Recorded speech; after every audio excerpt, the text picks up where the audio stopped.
Last story we're going to talk about today, and this is a big one. This might actually be my favorite one. Cloudflare's AI crawler policy. So on July 1st, Cloudflare, which is a leading internet infrastructure and security company, they implemented a policy that mandates AI crawlers, or the bots that crawl through the internet looking for information, be blocked by default across all websites that use their services. This reverses the previous opt-out model, where website owners had to actively block crawlers. Now, AI companies must obtain explicit permission from the website owners to scrape their content and then specify the purpose of the crawler, so what it's going to be used for. There's also introducing a pay per crawl model, which is in a private beta right now, which allows website owners to charge AI companies for access to their content. So, summarizing everything, this is a huge shift in the way AI is going to be able to pull information. You need to be very careful with the way that you treat it. This is now a balance act that you have to do. For instance, we already been talking about for weeks and weeks and weeks and weeks on how AI is going to be used to find your books. Okay, SEO is shifting, and the way your stuff is going to be found is through AI, which means the bots need to be able to find your website. So if you're terrified of AI, and suddenly your website no longer lets AI crawl through it, and you're like, oh, good, no one's finding my book. Why doesn't anyone talk about me? Well, it's because you didn't let the bots in, okay?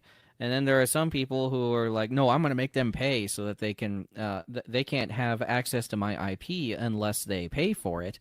Well, they're not going to pay for it in most instances. You're too small. It's just not, they're not going to pay you any money, which means, again, you won't be found.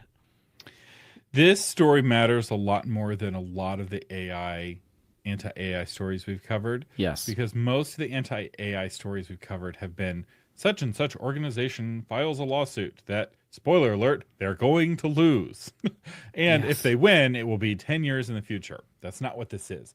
This is actually blocking the bots from your website, because there's a chance your website runs on Cloudflare. Mine all do. All of my websites run on Cloudflare.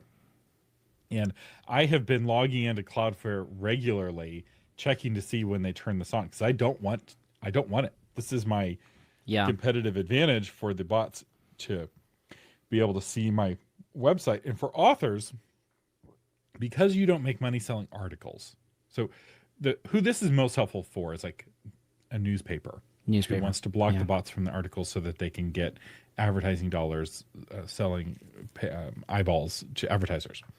You, as an author, make money selling books, and your website is a tool to help you sell books, and you really don't care if somebody comes to your website and buys your book or talks to ChatGPT and ChatGPT recommends your book and then they buy the book that way. I mean, obviously, you'd prefer for them to come to your website if you could get their email address as a part of that interaction, but it also costs you some money for them to come to your website.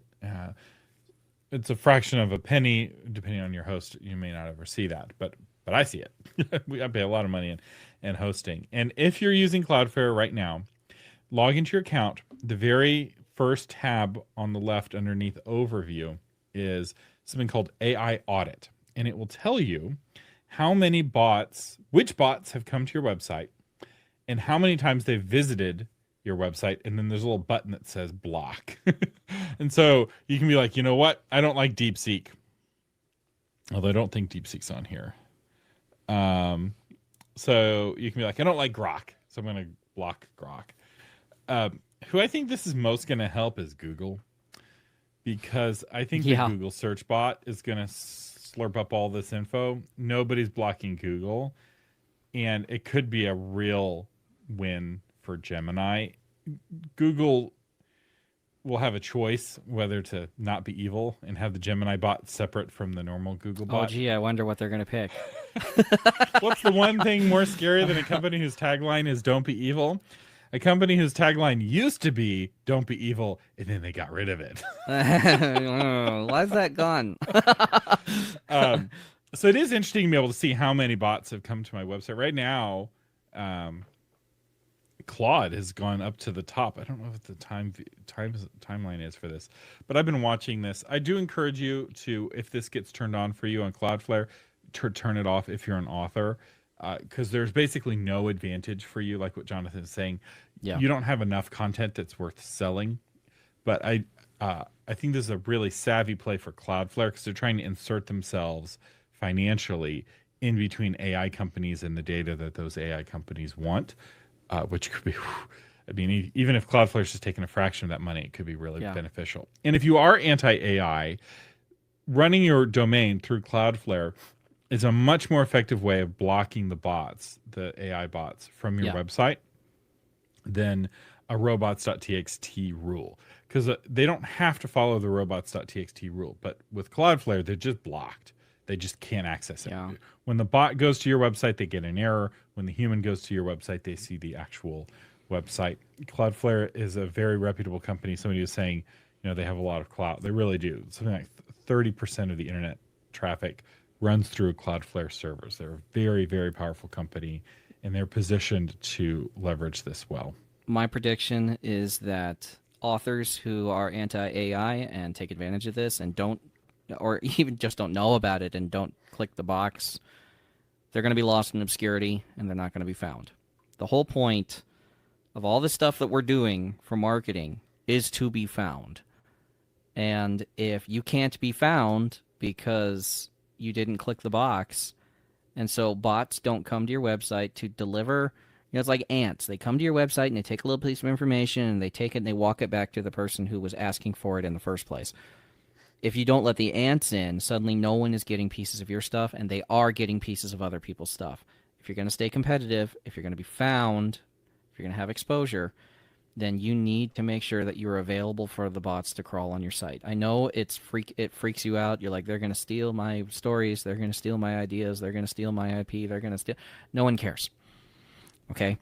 I worked in Intel for a long time. Everyone was scared of the NSA when I was working in the NSA. Okay? No one cares. All right? You're too small to really worry about. Who should worry about this would be like Joe Abercrombie or, big guys that are already being pirated and have been pirated for a while now. So if you have to worry about piracy, then this will be an issue for you. Most of us don't have to worry about that. You need to make sure these things can come in. You need to encourage them to come in, like PJ is saying. I'm going to leave cheese and crackers out for the bots to come. And I will say, if you're running on WordPress, like I recommend, and you're using Yoast SEO, which I recommend, Yoast SEO has a new feature. I think it's called llms.txt, which is a special page specifically for LLMs to show them content on your website in a more LLM friendly way. You have to toggle it on yourself. It's not enabled by default. It doesn't work very well yet, but if you toggle it on now as Yoast SEO updates, which it does automatically in the background, it will work better and you will kind of put out the red carpet for the bots.